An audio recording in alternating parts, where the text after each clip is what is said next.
There have been some interesting moments at Vulcele, village of my mother, so to say, where she spent so many years. Born here in the capital, but spent, I'm not even sure, who knows, 10, 15 years she came to work in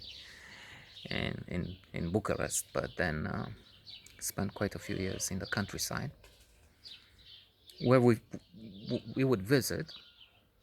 And I remember it was an interesting small house, not dirt poor, not, I don't know, what we see in some Indian footage, but still a total of how many? I think there were like 3 rooms. One was the kitchen, and then there were two. And with gatherings at special occasions, like I think first one I remember it was when grandfather died. On the side of mother, side of father, I've never met him.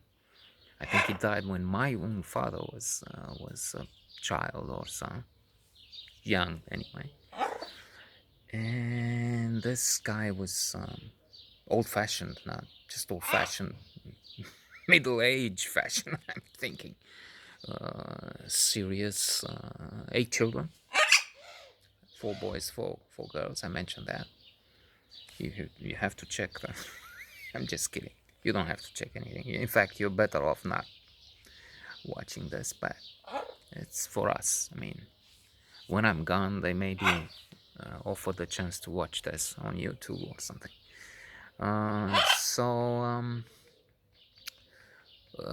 Very grave mustache. There you go. I'm applying for the tradition, and the patriarchal society. Grandmother was a figure.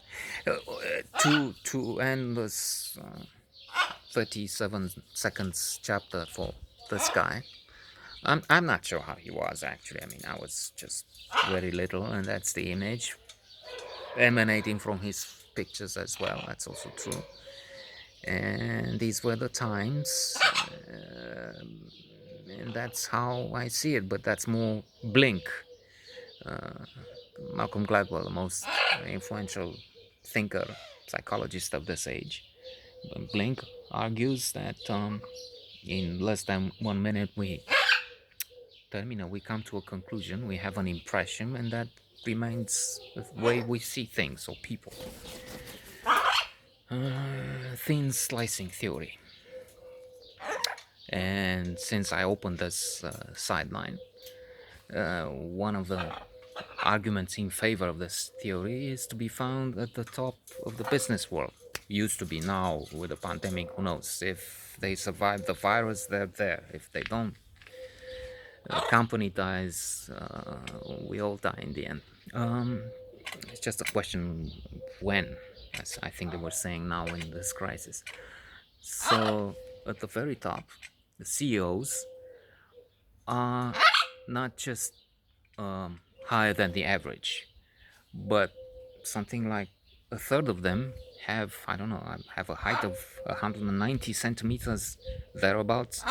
They're excessively tall, in the sense that they, in the population at large, they represent just 3%. While at the top of the business world, in the top 500 companies, they are a third, 10 times, which goes back to they came in, they were tall, and they were hired as CEOs, as against those who were just average 175 centimeters or whatever.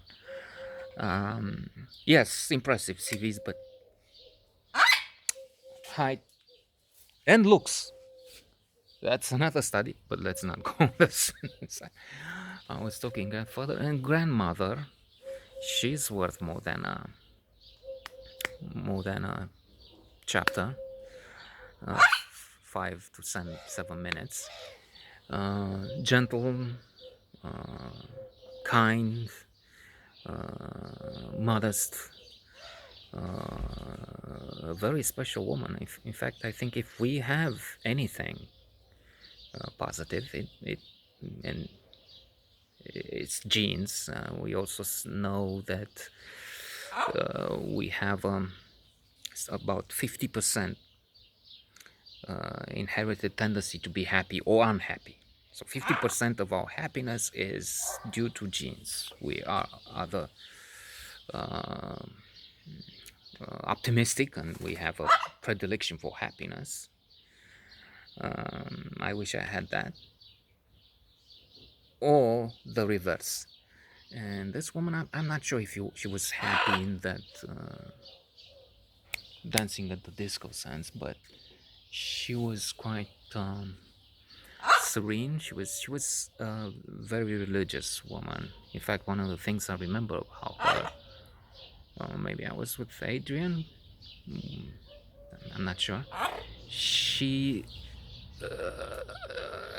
she tried to inspire this love of God and whatever, which faded. At that time, I was immersed in that, with going to church for Easter, for Împărtășanie, for whatever. There's also Madame Porfir. I'll have to mention her at least 15 seconds. I did, in fact, just did. Another woman, she was not a babysitter, religious beyond reason maybe, and that she may be in fact responsible for the rejection which came later of faith and this cruel God. So grandmother taught her to make the sign of the cross with the tongue. Maybe I'll have used that as a starting point tomorrow, because it's too late and this guys, the natives are getting restless. Where is that? In what book? I don't know. Do you?